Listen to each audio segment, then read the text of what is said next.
I am the fire. I am burning brighter, roaring like a storm. Phoenix Gate. The gate has once again been opened. I am your girl, Jade Feinics, pronouns she, they, and she, her. And, don't ever, unless I am in a crossplay, call me he, him. And there's a reason why I'm introducing myself like that today. But first, I'm going to introduce my two beautiful guests. And as I always do, we are going to start with the lovely person of interest to my left, Choco. Hi. Hi. Hello. Hi, everyone. I'm Choco. I go by she, her, they, them, he, him, whatever you want to go by, I will take. Giggity. Yeah. Title of your sex tape? Yep. Oh, Title of your definitely. sex tape. All right. And then, of course, joining us once again for another round in the gate of evil is Kaye. Hey guys. Welcome back. Thank you. I'm so happy to be here. I'm Kaye. My pronouns are she, they, and I don't mind either way. You can go by she, her, they, them. But please don't be that jerk on Instagram who goes, so what are you supposed to be anyway? That's what I say to that. But, ladies, babies, gabies, however you say it, welcome back to the gate. I'm so happy that you could join me once again. And this time we will be talking about a pretty interesting topic that, honestly, let's face facts, kids. I'm an old lady.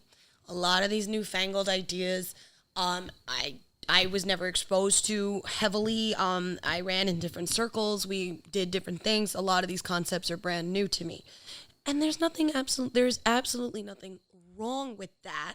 And I'm always open to opening up my table, as so to speak, opening up the nest to new ideas, new views. I always enjoy that. And today we are doing the Rainbow Umbrella Academy of Gender. And I'm really excited because, Kaye, you mentioned with your pronouns that you identify as she, they. Yes. Can you explain that, please? Sure. So especially over the pandemic, something that I realized growing into myself more was I feel comfortable in my feminine identity, but also I always felt that I existed outside of this traditional female gender. I felt more comfortable within and under what we call the non-binary umbrella. And I found a lot more comfort in myself and being able to start identifying in that way and feeling more in tune with myself when I accepted that about myself. So that's been something that has been a big journey for me and very exciting for me. Oh, thank you. Thank you. Yes, give me the applause. I'll light up. Maybe I'll come back to life. Who knows? Total Tinkerbell vibe. I know. I got the whole Tinkerbell vibe. I try love my it. best. I absolutely love it. Try my best. And Choco, you mentioned that you'll go by any pronoun. Can you explain why that is? So I obviously am like very femme presenting myself usually, unless I'm in like a crossplay. I can pull out the masculine if I want, but I've been I guess like people have thought when I was in masculine cosplay that I was a guy until they heard my voice, because obviously as soon as you hear me talking, you're like, oh, no, I was wrong. And I always took it as more of a compliment, like not even just as like I pulled off my cosplay. Like, no, it was never like that. It was more of like I actually pulled off being masculine, and it always like, it kind of was almost empowering to me. So I don't really like, for me personally, it's not like I identify with one. Like I really, whatever you think I'm coming out as it to you, like I'll take it and I'll take it as a compliment. So like that's why I'll go with, whatever you want to call me, as long as it's not like a mean word, like I'll take it. See, and that's where I'm going to explain why, for me, I am a very firm she, her. I'll go by they, them if you don't know what my pronouns are, and mostly because it's just polite. Yeah. But I am very firm, and unless I am in a crossplay, now let's get this twisted, because let's not get this twisted. I can talk. Let's not get this twisted. Crossplay is very different from being a drag king or queen. It is very different. We will be covering that in today's discussion. But I am not a drag king. I do occasionally do crossplay when it comes to certain cosplays that I do and I've been wanting to try. But if you guys don't follow our Instagram, which you should, the Feinics Gate at Instagram.com, plug. I'm stacked. I am a very thick, stacked, curvy female. And it is very hard to hide these cannons in a crossplay. So, and also I'm not very good at drag makeup yet. I'm practicing. But for me, it actually makes me very upset to be identified as a he, him, because growing up, I was always bullied because I was the tomboy. I was hanging out with the boys. I was always bullied by, I'm older, so I was always bullied. And they, basically made me feel bad about being a female who hung out with the guys, who could hang with the guys, who could do things with the boys, who could be better at things than the boys. Yeah. So it was impressed upon me from a very early age, that's not feminine. Mm-hmm. And it always made me feel very weird. So unfortunately, in my old age, I've gotten very comfortable in who I am as a person. And that just unfortunately does not include the gender identity of he, him. Yeah. Unless I'm in that cosplay. And that's valid. That's okay. And I had something similar to that, which is why I don't mind, and I kind of take it as compliment when someone goes he, him for me, which is, it's rare, but I really enjoy those because growing up, I was, very feminine looking. So to the point where, I was kind of more so seen as just, kind of like a sexual object to a lot of people. So being not sexualized and being called a different gender in general, was a compliment to me. So I tried to get more of that. It's a very nice difference considering our perspective, where you had it from one end, I had it from the other. Yeah. Where it made me more hyper aware of being more feminine, where for you it was more hyper aware of trying to be a little bit more masculine. Mm-hmm. Which technically, honestly, Kay, you were telling me that, and this is something that completely blew my mind, because now keep in mind, if you guys know me, about me, I'm in the medical field. So for us, we are very firm in the fact that what you are assigned at birth, unless you have had the gender assignment surgery, that is what you are. That is what has been impressed upon me for 25 years in my career. If you're born a boy and you still got a ding-a-ling, you're still a boy. I'm not saying that's accurate. I'm saying medically, that is what we are taught. Mm. And for a long time, I was like, all right, well, if you're born a boy, but you identify as something else, why does that matter? And Kay actually explained to me right before we started recording this cast that sex is different than gender. Yes. And that literally my mind just went, because I'm like, what? Kay, please enlighten my old fart brain. And yeah, of course. And what I'll say for sure, definitely, is I had made this comment a little earlier, but I always kind of everyone presents differently as well. So you know what? Men have boobs, men have vaginas. It's just the reality of the world. You're still, if that is who you are, you're still male. You don't need to look the typical way. And that was something I had to learn as well. I do have a very androgynous face. So people usually wouldn't automatically see it. But I was always you know what? I don't look the way that people think I should look, but I know that I'm not cis, and I know that I fall within the non-binary umbrella. And actually my roommate was being non-binary is not, you don't have to look a certain way to be non-binary. You are non-binary. And something that I would like to go into, which we were talking about, is the difference between gender and sex, and it's talked about a lot. So sex is the biological label that's given to you and assigned to you at birth by a doctor that usually correlates with what your genitalia is and what your chromosomes show. Yep. So that is just the medical, for example, the scientific assigned at birth. Meanwhile, gender is very different, and it's a lot more complex. So gender... And if you've ever read Judith Butler, and this was another thing, when I was in college, I got very engrossed in Judith Butler.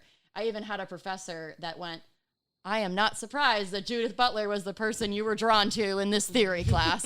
And, even my professor knew it as my... I'm not laughing at you, we're laughing with you. But no, literally, my ex-girlfriend, who I'm still very good friends with, was like, How do the people around you not know you're gay? Because you look like a gay person. And I was like, well, there is that. But when you talk about gender, gender in and of itself is performative. Gender identity is very different. It's how you know you are. And it doesn't always match the certain bipartisan labels that were given within our society. So you have, for example, our society goes boy, girl. Those have to be the two genders. But they're not. There are so many places that live in between those things. And where so many people reside between those things. And it's a very, I can understand why it can be a difficult concept, but at the same time, you need to view it as sex is what you were assigned by a doctor. Gender is what you are. And gender, as I said, is very often cited by Judith Butler, for example, in their paper, Gender Trouble. You should look that up if you have the opportunity, if you're listening to this podcast. Wrote it's very informative. Wrote a thesis on it. It's a great paper, but it's performative. It's something that our society created. A good example is pink and blue.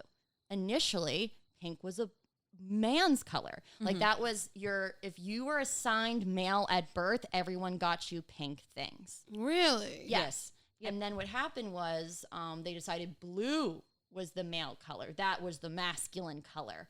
So if you were assigned male at birth, you got all blue things now. And then it became imposed that blue was the manly color and pink was the feminine color. Like that made you girly if you liked pink. So it changes within our society during different times, different cultural movements. Interesting. So gender in and of itself, the reality of gender is that it's fluid. It's not boy, girl, rigid. It's fluid. Everyone lives on their own plane of it, can play with gender in any way that they want. Drag being a very good example of how they exaggerate this performative nature to gender, and how, for example, you can play with your gender at any point in your life. You're fluid throughout your whole life, and it's what makes you comfortable and what you know you are. So it's a very different concept, and I'm really excited that you had me on to talk about this. Oh, no. You were one of the only people besides Choco that I would have gone to, besides a few very, very close friends of mine, but unfortunately they do not live in New York. And I only have one, I don't even know if they would have been more comfortable speaking on this subject, where I know you are very open about it, and I'm very informed, which is why I was like, I need Kaye. I need my wish Kate McKinnon. I ordered you. I need you to come back on my show and talk about this, because it is actually a very good thing that you mentioned drag. Yes. Because drag versus crossplay, I know, is very, very different. Yes. I have a couple of really good friends of mine that are drag queens and kings. And I've actually said to them, is it the same thing as cross-playing in a cosplay?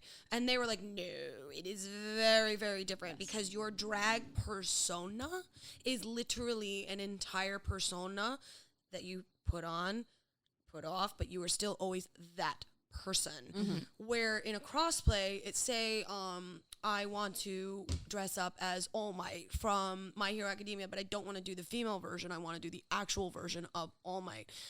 I'm cross-playing, because as soon as I take that off, I am no longer a boy. Yeah. I am no longer a male. So that's where it ends. And it's very interesting, because Choco, you have done multiple crossplays in your cosplaying career, much more than me, because I'm brand new to it. I'm dabbling, and like I said, you can't hide these cannons in a cosplay. Just nope. So, can you explain your experiences as a crossplay, as opposed to being someone who's a drag king?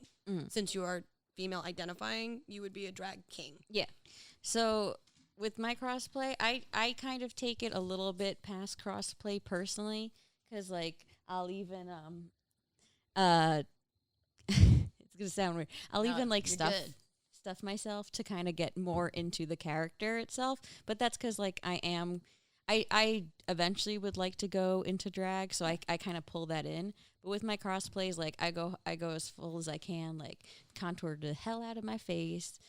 My boobs are non-existent. I either have a sock or an actual packer in my pants. Jealous. I'm jealous. I can't do it. Nope.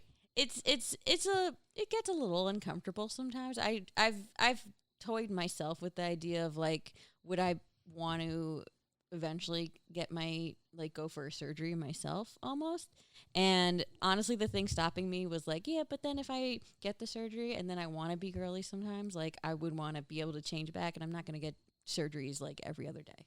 That is what stopped me personally. And everyone's how they feel comfortable is different. Yeah. For example, I am very androgynous looking, and as I said, I do identify under the non-binary umbrella.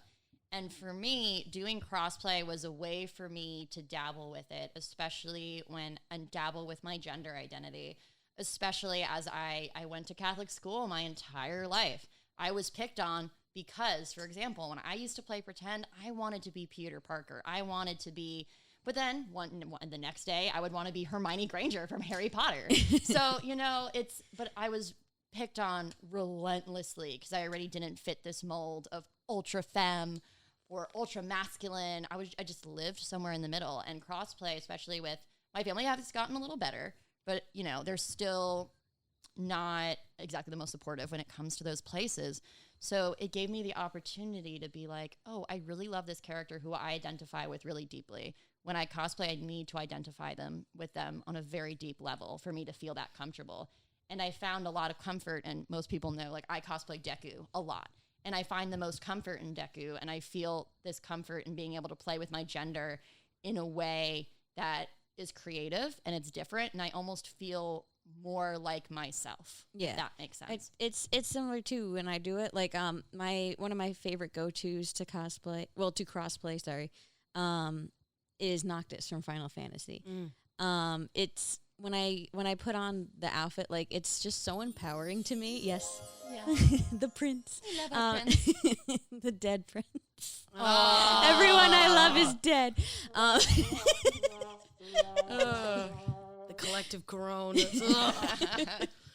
But it's like almost empowering. Like I feel like when I wear him, besides the fact that I'm also putting what are they called? The little things in my shoe to make myself taller, but I even Lifts. just feel, thank you. Lifts. I couldn't think of the word.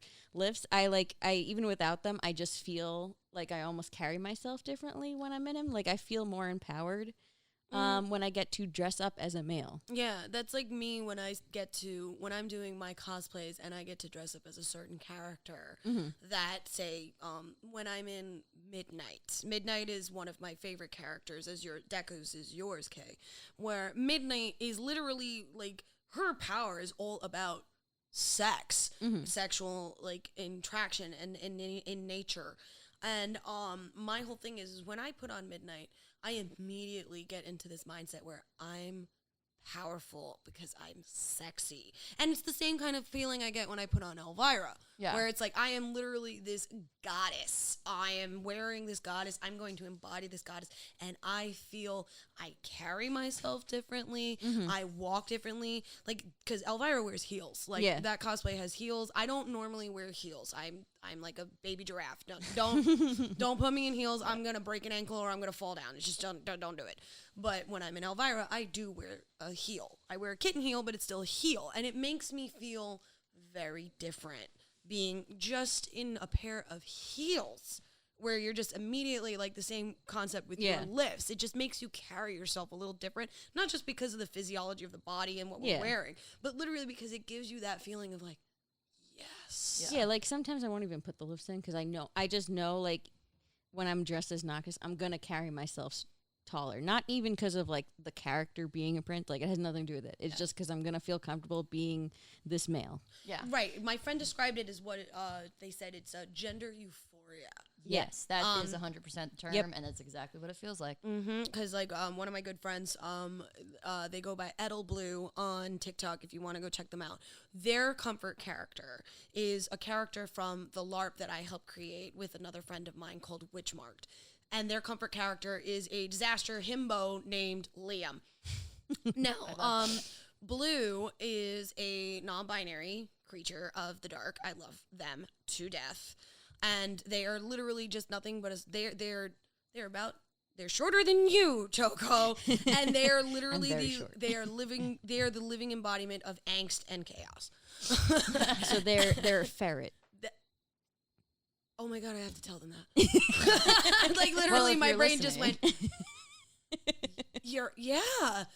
Yes. Honestly, yeah. I'm applauding that because that's perfect to describe my friend. And they find they're finding now, recently, they're having more trouble dressing as the feminine identifying characters that they have created and played. It is very hard for them to get into certain characters, very hard for them to get into that mindset. I totally understand that. Yeah. When like if I do Noctis at a con, I have to plan him because if the next day I'm doing a female character right after, I'm just like it throws me off, and like my makeup is never good the day after for a female character. Like I tend to do, if I'm gonna do a male, like it's usually gonna be on a Sunday. Yeah, So it's that going I to be the don't- last Yeah, day. so that I don't have to wear any Yeah. makeup the next day because it's not gonna come out good. Right. So I mean, and then like to go out of the crossplay spectrum, where obviously anybody can. Well, I mean, anybody can honestly do either crossplay or drag. It all Yes. really depends on your mindset. Yeah. Now we have several very good friends that are drag queens that we know. Obviously the illustrious and famous Tomcat that we all know and love here is very getting to be extremely well known. So proud. So proud. But, like, we met them through cosplay. Yeah. And obviously they were always doing their own characters and their own spin on things. Like they have done Evil Queen, Wicked Witch of the West. But again, they are a drag queen. They fully are in the whole drag persona. They are best known for their B. Arthur. Yep. If I love you their B. Arthur. you need to check them out. Their handle is at that Tomcat on most social media, if not all social media, I believe. think so. And it's CATT double T. So, or did he spell it? Or did they spell it with a K? No, it's No, a it's C. C. It's C. So it's that Tomcat with two T's. Definitely check them out. They're amazing. But they are drag, and I actually have a good friend of mine who is a drag king, and they were explaining to me that when they're out of their drag persona, they are firmly a wife. They are a mom. They are firmly she, her. As soon as they go into their drag persona, it is he, him, and that is it. Yep. And it's like, I asked them, like, well, what is the difference between just crossplay? They go, because I am that person always, even when I am not. Yeah. Whereas if I'm putting on a cosplay, as soon as that cosplay is done, I am not that person anymore. Well, even like a lot of people who crossplay, even when they're in the crossplay, like they'll still take the pronouns of whatever they are out of the crossplay, and they'll still act like it. It'll just be they're dressed up as this person, but in drag, it's like if the drag is on, they are their drag persona. Yeah. They are not the out of drag persona. They're They're the drag persona. There's no. That's it. That's it. Right. This leads me to my next question, which is not real question, but inquiry, I want to say. Yeah. Is about pronouns. yeah, of course. One of the big things that, obviously, we deal with as humans of the earth is we have English is not the only language obviously spoken on this planet. Yeah. There are multiple languages in the world that actually do have very gender-specific languages. And unfortunately, because the three of us here are white, literally, we crackers. There's a bunch of ghosts in this room. Literally, there's a lot of boobies in this room. And we are definitely, so being as we are also allies, we are not going to speak for our BIPOC and Indigenous brothers, sisters, and nibblings. We are not going to do that. We are acknowledging, but we are very much making it known we are not the authority when it comes to this, especially when it comes to other language pronouns. Yes. But it does bring an interesting thing where here we have she, her, he, him, they, them. But Kay was pointing out in our discussion before we went live is that there's many other pronouns. Yes. Please inform us. Yeah, so I will say sometimes I have trouble pronouncing things. So I'm going to go with the one that I can easily pronounce. There are many more pronouns. And I would suggest if you go to them is actually a publication online. They actually have a great guide to all the different pronouns that you may come across. This doesn't define every single pronoun, but they give a very good guideline as they are also a non-binary person. And so, for example, Z-zer is one, and that's Z-E and then Z-I-R.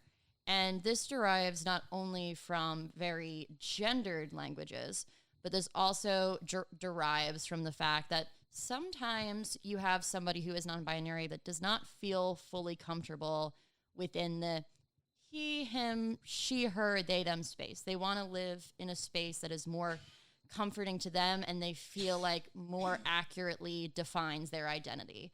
And so those other pronouns live for that purpose.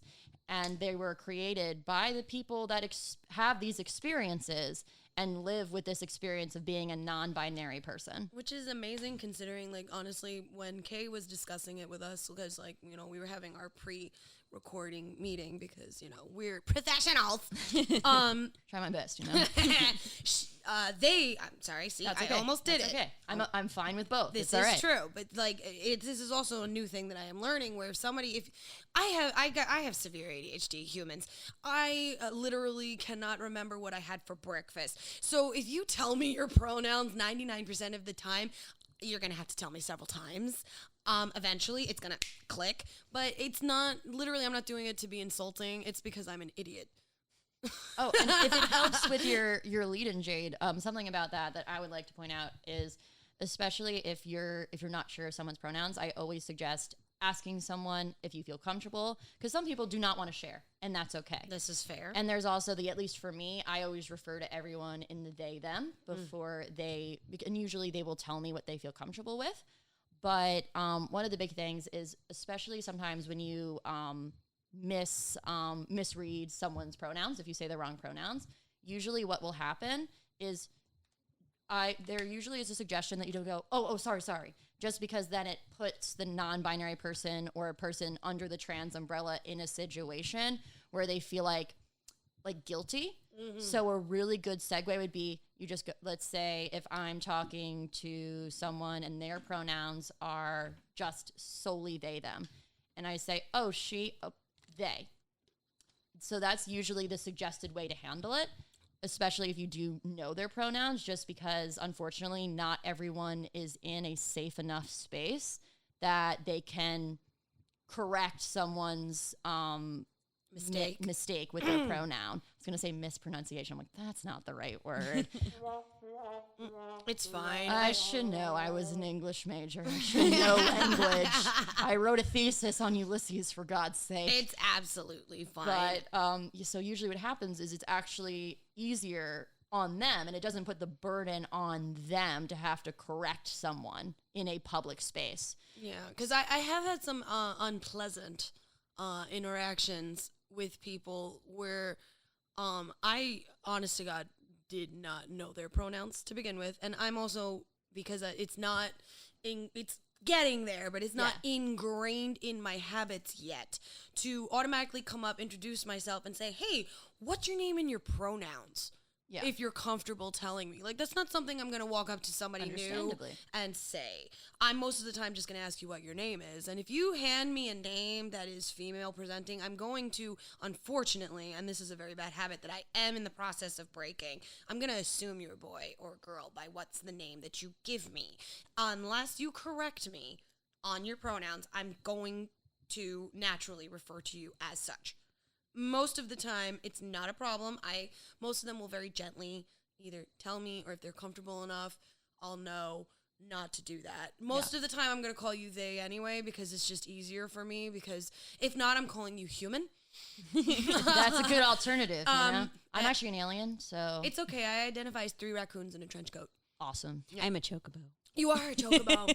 And my whole thing is when people do that, like, I have had some unpleasant altercations where if I actually didn't know the human's pronouns, and they got very, very, very angry with me because accidentally I would have called them by the wrong gender, and it was just not a pretty sight. Let's just put it that way. I'm not going to go into detail. I'm not really good, because this is not the place for it, but I mean, it is, but it isn't.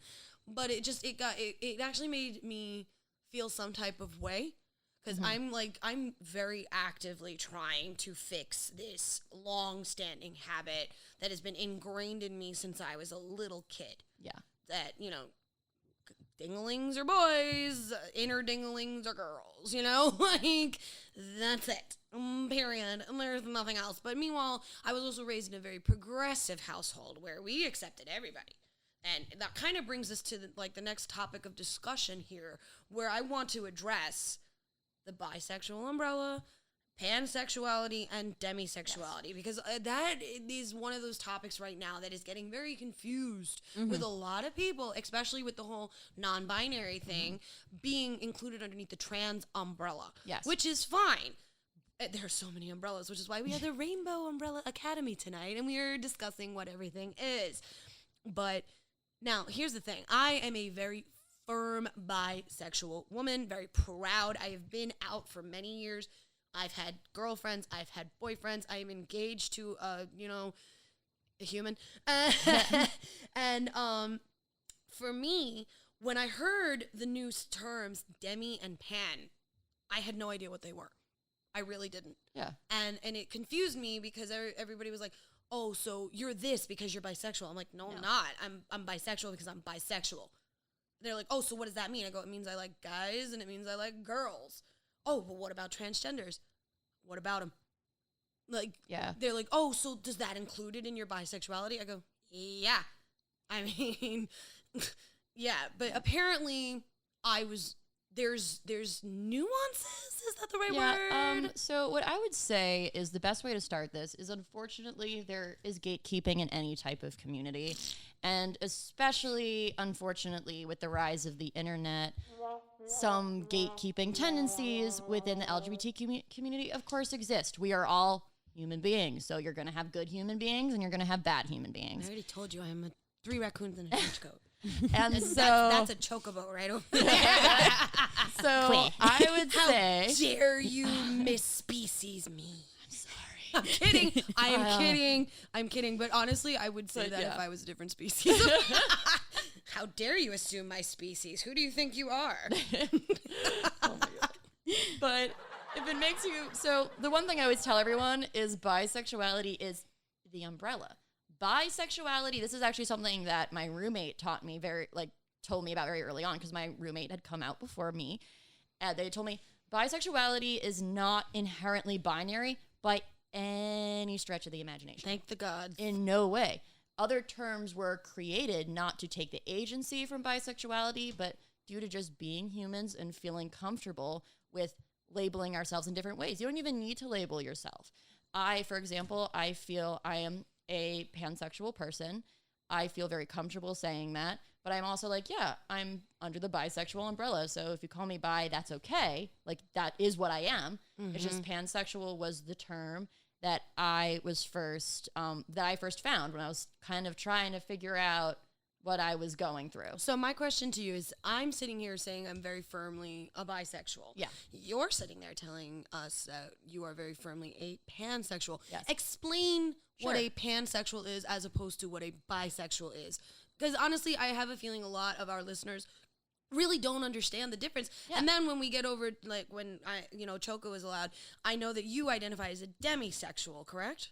Well, but bisexual.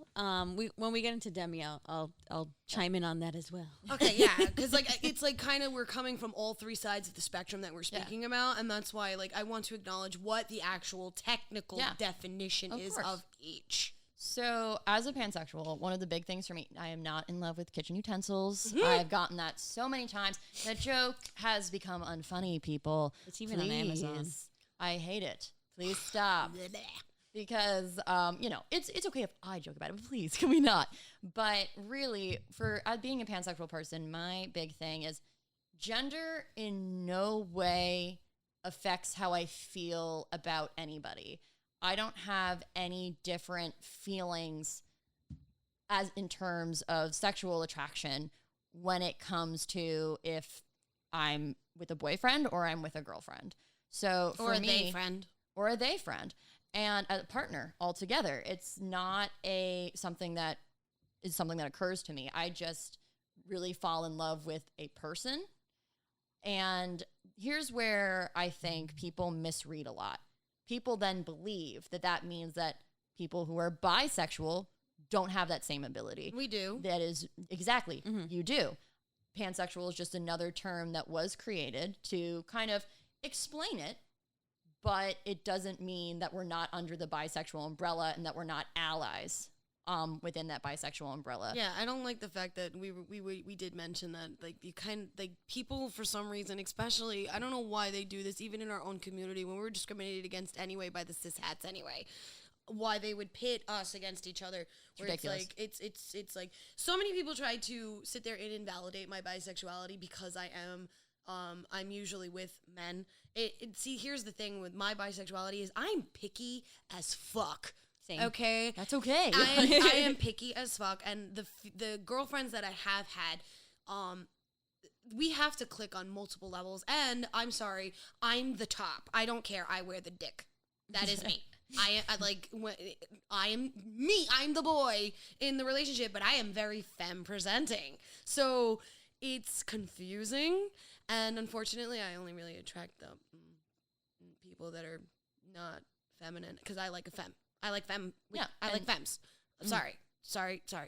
I mean, if your personality is amazing, I might consider it. Yeah. But this is where I've gotten a lot of shit for in the past. If you look like a dude, I'm going to go fuck a dude. As opposed to, I'm going to fuck, like, I might sleep with you, but I'm not going to have a relationship with you because, in all honesty, being the way that I am a male preferring bisexual. And that's fine. That's okay. Everybody has preferences. I always joke around with my roommate because apparently I definitely have a type. And Don't we all? Don't we all?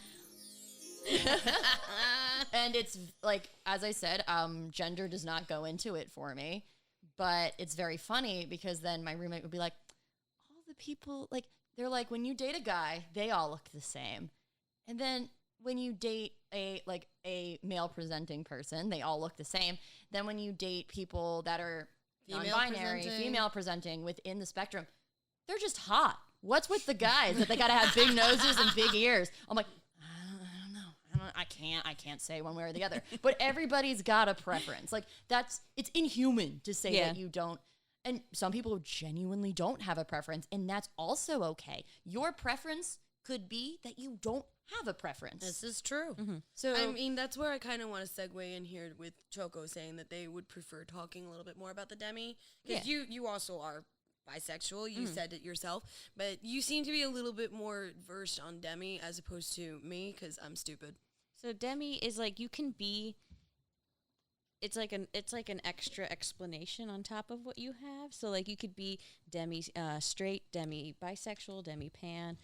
It's an added thing. It's more of in terms of the sex attitude. So it's kind of similar. It's kind of in the more of the area where like ace and asexual goes. Okay.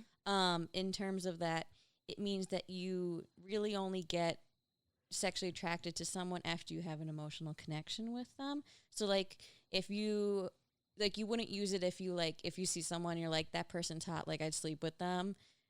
Like that's not a demi thing. Like demi thing is like, okay, that person is like, I understand this person's physically attractive. I wouldn't sleep with them unless I had the emotional connection with them. Okay, that makes a lot of sense because I have a friend of mine that is fully ace. Yeah, but they are they call themselves a demi romantic ace. Yeah. And they have told me multiple times that they need. Yeah, it's more. Yeah, the emotional connection outweighs the physical attraction. Okay. Is basically what demi is. It's not as far as like you don't really ever almost feel like a sexual attraction. Like it's not one of those, but it's more you need to have a physical connection to someone in order to like really get into wanting to having sex with like them. You can acknowledge that this person is extremely attractive, but that doesn't mean you want to climb them like a tree. Yeah, like no, like I've seen people be like, that person's like hot as fuck, but like I would not sleep with them. Like I don't know who they are. They're probably like a dick. Like I don't want to sleep with them. There's many times I've met a female in a bar, or a male in a bar, or a female identifying or male identifying person in a bar or a club, and as soon as they open their mouth, I'm like, nope. Yeah. But it's like it's like and even if I was like maybe dating someone who I was physically attracted to, I wouldn't like have sex until I was like, I feel an emotional connection to this person. Which is valid. And that's what led me to this. It's very valid. So that's more what like Demi. So it's kind of like I want to say it's like an add-on in a way. No, it's completely a completely valid thing because I mean, who in their right mind does not want that emotional connection with whoever their partner is? I mean, unless you're just a hypersexual being like me, who's like, oh, you're cute. You want to go bang for a little while? I mean, this is me in my younger years before I was like, locked down. Yeah. But he was like, oh, you're cute. You want to go bang? Oh, you suck at it. Get out. And it's kind of like, it's almost like a sign to be like, hey, I'm not here for the sex also. Like, it's kind of like, because, like most people, at least in my experience, I've had a lot of issues where anytime I mention, like, I'm bisexual, like, I'll get DMs like, hey, me and my wife are looking for a threesome. Would you like to join because you're bisexual? So you'll like both of us. And I'm like, no, because I need a physical, like, I need an emotional connection to you to be intimate with that. And no, thank you. Literally, this is what, like, whenever somebody actually, when they find out that when I was single and they found out I was bisexual, I did get propositioned by couples. Now, I am also poly. I am a poly person. I do believe in polyamory. Unfortunately, since I have been locked down, my partner does not. So therefore, that side of me is no longer, I'm not indulging in that side of me. And it is a discussion that I've had with my partner for, like, we just hit 6 years. He understands my needs, my wants, my sexual preferences, my mindset. And he acknowledges that, which is great. But when I'm invited into somebody else's thing, this is literally what they'll hear from me. No. Because I'm sorry. No. I'm also that person where I need to be the alpha. If I am not the alpha in a situation, then I don't want it. Yeah. Call me selfish. This is just how I am. I'm not changing how I am after 36 years of life. I'm sorry, not sorry. Yeah. And I feel like it's also like that's part of the stigmatism with bisexual and pansexual, like because they think, oh, so you like everyone, so like you'll totally like fuck me and my girlfriend, and I'm like, no, that's not how that works. That's not how any of this works. Yeah, exactly. It's like, no. No. It's like, just because I like this and this doesn't mean I'm gonna sleep with you, Steve. Like, yeah, exactly. Like, I'm sorry, Steve Susan. from accounting. Like, I'm sorry, Susan. Just because you're like cute and I find you attractive does not mean I want to sleep with you and your cis-hat boyfriend. Like, Yeah. No. I actually don't know any Steves. I figured that was a Steve good name. Rogers. Oh, That's a good man. That is a bisexual man if I've ever seen one. I mean, seriously, Bucky, come on. Come on. Like, let's be real. Like, that. The bromance may have gone a little deeper than we think it did. Yeah, I mean, that is a whole other discussion for another day about the title queer of your sex tape. coding, but I mean, honestly, this is actually, like, what I really like about this discussion is that it's tackling issues that many people are kind of, like, unfortunately, in today's cancel culture, and everybody's, like, they call it snowflake culture, they call it cancel culture, it's very hard, it's weird. We are living in an age of information and at the same time misinformation. Yeah. So to get actual information is very hard to do. And a lot of people have been indoctrined to be too afraid to even ask. Mm-hmm. Like myself, when it came to a lot of these things, I was terrified to ask because I was afraid I was going to offend somebody. And that had a lot to do with the experiences that I had from asking. Mm. Which is why it was like, yeah, I don't want to ask you nothing because you're just going to scream at me. And I'm sorry, no, I don't want to. No, we're good. So, like, for me, it was literally just my own hesitation, which is in itself not a good thing because, honestly, misinformation and ignorance are very different. Mm-hmm. You can be ignorant of something, but once you're educated about it, you can no longer say that you are ignorant of it. Yeah.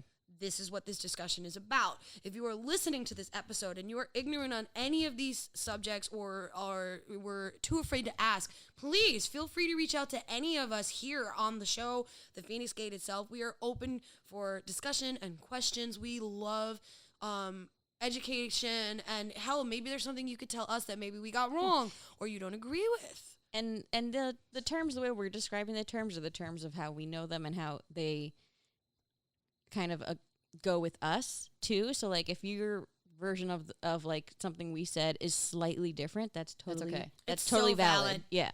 So valid. Like, honest to God, don't be afraid just because you have a difference of opinion. And that's one thing that I really find annoying. And it's like, okay, example, She-Ra. I love She-Ra. She-Ra. So now, again, I've said my age. I am a child of the 80s. I grew up with the original He-Man, She-Ra, Rainbow Bright, Care Bears, you name it. That's what I grew up with. Okay? So now remember, keep in mind that She-Ra was recently redone and the person that redid it was not only a fan of the show, but is also a non-binary person. Yes. And they redid the show, and they got a lot of shit for it.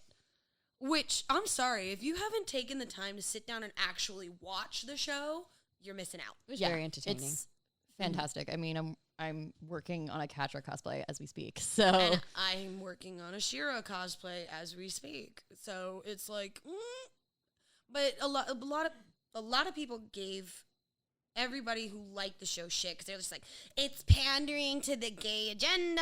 Why are we doing this? You're ruining our classic. Shut up. You know, like, Like, the scariness that came out about that show was, it shocked me. I'm just like, whoa, okay.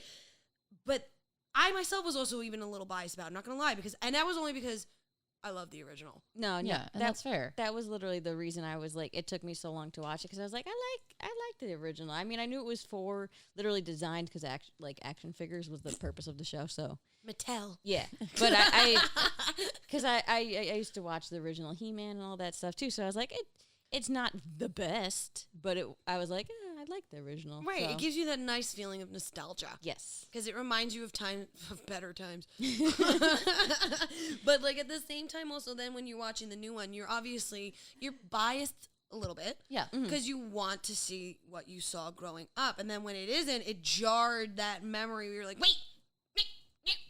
But it was so well done. It was so good. Like, and Noelle Stevenson has been doing so much for the community for a very long time. Please, Noelle Stevenson, if you were listening to this, we love you. I love you. I met you once at New York Comic Con and I cried, and I still have the T-shirt for Lumberjanes that you signed for me because you were a very, very nice human. But this was even before I was out. I used to read Lumberjanes, which is one of their earlier works, and I felt myself represented in a lot of ways. And that was a comic. It was one of the first comics that had openly queer characters, openly gender nonconforming characters that started getting taught in schools. So Noelle Stevenson has done a lot for the community through their art, and getting to see them shine with She-Ra has been one of the greatest moments of my life.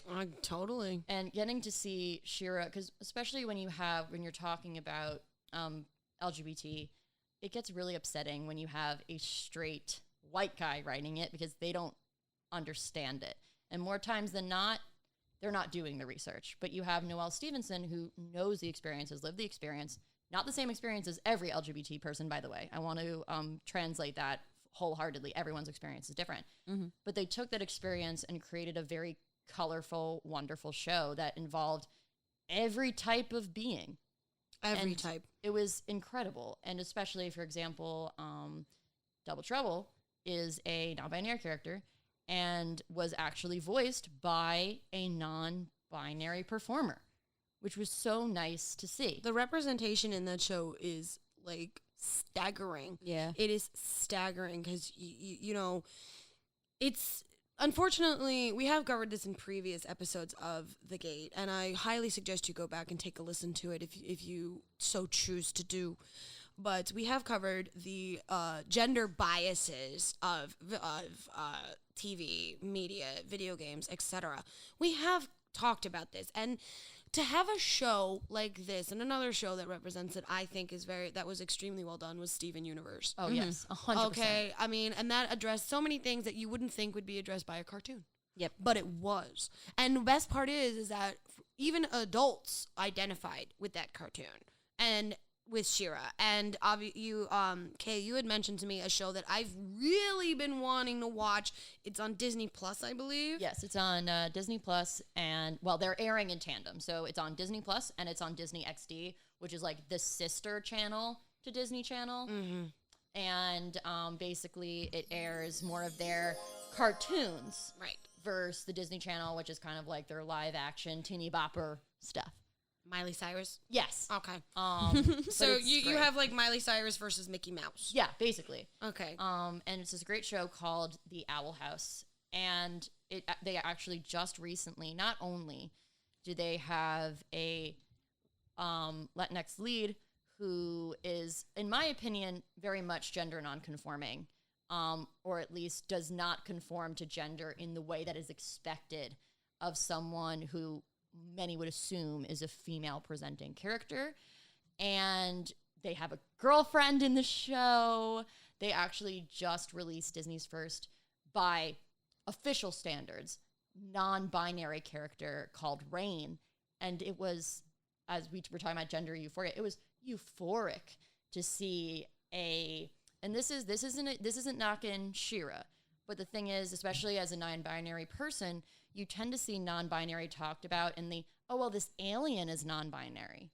It's this other creature. It doesn't mean it's not valid, but sometimes you get a little tired of seeing that. You know what I mean? I totally agree with you. So to have a character like Rain, who wasn't some otherworldly being, it was just to be non-binary, also voiced by a non-binary performer. I wish I could remember their name right now, but they're insanely talented.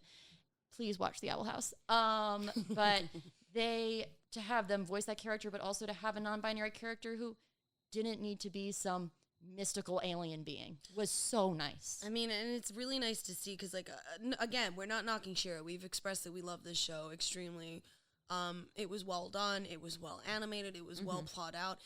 But while it was suggested in the first couple of seasons that Catra had more than friends feelings towards She-Ra, it was never expressed until the very end that She-Ra had returned those feelings in more than a friend way.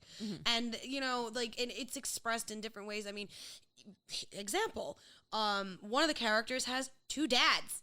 Okay, like straight up, you had a character that had two dads. You have a character that is oh my god, my brain is going crazy. You had another character, obviously you mentioned the non-binary. Scorpia. Oh, I love Scorpio. You had like strong female presenting character, but maybe gay, maybe not gay, but like you don't know for real, for sure. I mean, it's like, but it's a strong represented character of maybe a non-binary person who is female but identifies as a man. Like, you don't know. But I love that we were all in some way, shape, or form represented in that show. Even in Steven Universe, again, all representations of people and humans and gems were in that show. Like, come on, man. Like, we are getting the representation that we didn't get as children. 100%. And it makes me happy that these things now exist, because I worked at a daycare for a very long time. So it makes me very happy to see these things. And honestly, I really should have figured out I wasn't straight when I identified the most with Pearl. Pearl's whole story arc, besides the fact that we're both very neurotic and have very similar tendencies, is Pearl's whole story was this unrequited love, which I could understand from a perspective, because it was kind of like, you have those feelings about anybody, and it definitely heightens, especially growing up as a closeted pansexual person who's trying to find their way around. Like, my roommate always makes fun of me because I used to say, I'm straight, but I just appreciate how women look. And my roommate, literally, when I finally came out to them, they were like, we all knew this, Kayla. Like, this was not a mystery. I mean, we did just actually, have a friend of ours kind of come out to all of us today. Yeah. Where they mentioned, like, hey, I'm kind of thinking I might be this way because I had feelings that I've never experienced before towards a gender that I never thought that I would be attracted to.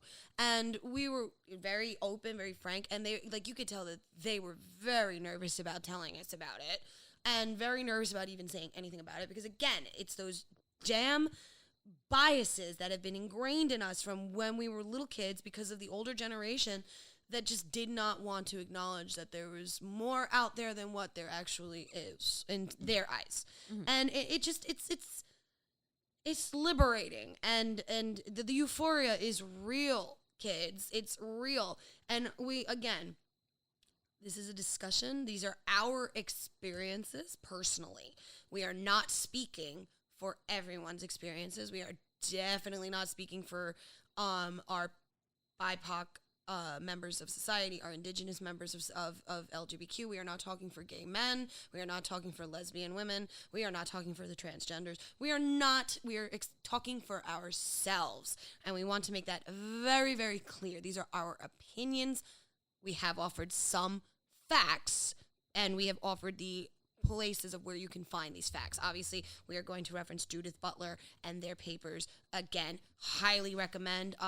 Kay, you mentioned a website called They? Them. Thank you. It's actually a online publication that is run and written primarily by a non-binary person. You may have actually heard of some of their work because they have been featured in New York Times, in some other what would be considered, quote unquote, high profile areas, but I would absolutely just suggest it. It's them.com. Please go check it out. Choco, do you have any references that you would like to add in? Not that I can think of, honestly. I've always just kind of like, when I was like trying to like learn something new, I would find any websites that were just like LGBTQ plus Oriented? Yeah, like super focused on, so that it was coming from people like from actual sources instead of like, we're writing a paper on this and we have no idea what we're talking about. But this is what we've discussed. Yay, good for you. Yeah. But again, if you guys have any questions and you would like to further this discussion with us, our social media is always open to a polite, I'm going to say this again, polite discussion. If you act like a dick, I'm going to treat you like a dick and most likely either destroy you or swallow you. That's it. Straight up. And I have no shame in what I just said. Shut up. So honestly, be polite, come correct, have a conversation with us. We love it. Kay, I want to thank you so much for opening my eyes to things that I was like not even aware was a thing. Of course. I love being educated. Like, my thing is, honestly, one of the big things I was taught growing up is if you can learn at least one new thing a day, your brain will stay young forever. Mm-hmm. And this was definitely eye-opening for me. I thank you so much for coming back on the Feinics Gate. Choco, as always, I love you being here, and thank you for opening my eyes a little bit more about the demisexual thing. Yeah. Because I was not clear on that. And honestly, guys, you're always welcome on the gate. This is amazing. Tell us where we can find you on social media. And whatever else you want to say, pop off. Let's go. All right. So, again, I'm Choco. You guys can find me at ChocoboButt on Instagram, Twitch, Twitter, Facebook, on the fans, and anywhere else. And if you do see me on Twitch, I've started doing a live painting series of 3D Pokemon props. And you can see those at Choco_Adi_props on Instagram as well. And we do a lot of other 3D printing there as well. They do custom work. They do have an Etsy. You can purchase from them. Please reach out. Their work is amazing. I own several pieces of it. Totally worth it. Okay? Yeah, so you can find me on Instagram at Paladin of Stars. I am very proud of that username. So please, if you want to call me Paladin if you see me in the street, totally about it. You can also find me there on Twitter as Paladin of Stars, as well as TikTok, but I don't really post on TikTok. It's mainly just for me to like dank memes. And I just want to say that thank you so much for having me on. And everyone has a different journey. Everyone has a different journey through how they express their gender, how they identify, how they live their life. And just know that people are here to support you and that people love you and that you're really cared about. And even if right now it's not safe for you to come out, we see you, we love you, and when you're ready, we'll be there to hold your hand because we know that not every situation is the safest. And I would just like to thank you guys again for having me on and talking about it. I'm still growing to even understanding my place in feeling that I definitely know I'm not cis and that I live under that non-binary umbrella. We change every day. That's the great thing about being an alien. 3 raccoons in a trench coat and a choco. So... In all honesty, if you are feeling in an unsafe situation or if you are feeling some type of way, I have said this before on other episodes where we were covering certain things with mental health, please always feel free to reach out to the Gate or any of our Instagram or social media handles. We will listen to you. Please, we want you to be here tomorrow. We want you to be here the day after that. If you are feeling unsafe in any way, shape, or form, please reach out and we will do our best to help you, if at all possible. Even if it's just enough of holding space and listening to you. Yeah. That is what we do here at the Gate. This is our safe zone. You are safe here. You are seen. You are valid, and we love you, even if we don't know you. Yep. So, 100%. with that, again, they bees, gay bees, go out, be gay, do crimes, do what you got to do. Travelers, always come back. We love you. And thank you for joining us on the Feinics Gate once again. So until next time, this is your girl, Jade Feinics, signing off, saying adios, amigos. Bye.